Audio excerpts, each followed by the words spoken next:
आपण बघताय 10च्या बातम्या एबीपी माझावर आणि आणखी काही घडामोडी. अमेरिका इराणमध्ये शांती वार्तेची दुसरी फेरी सोमवारी होण्याची शक्यता आहे. अमेरिकी माध्यमांनी हा दावा केला आहे. पाकिस्तानच्या इस्लामाबादेत चर्चेची दुसरी फेरी होऊ शकते. दरम्यान चर्चेबाबत जरी सकारात्मक बातम्या येत असल्या तरी इराण मात्र अजूनही आपल्या अटींवर कायम आहे. त्यामुळे आता शांती वार्तेची दुसरी फेरी होणार की युद्ध दगदगत कायम राहणार पाहणं महत्त्वाचं आहे.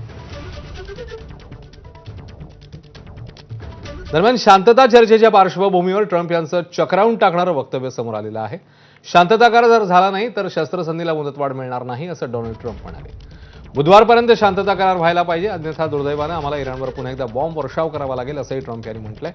बॉम्ब वर्षावासोबत इराणच्या 15ची नाकेबंदी करू असंही ट्रम्प यांनी धमकावलंय. तर होर्मुझमध्ये 3 जहाजांवर हल्ला झाल्याची माहिती आहे. हल्ला झालेल्या जहाजांपैकी 2 जहाजं भारतीय असल्याची माहिती आहे. जग अर्णव असं या जहाजाचं नाव आहे. जहाजातनं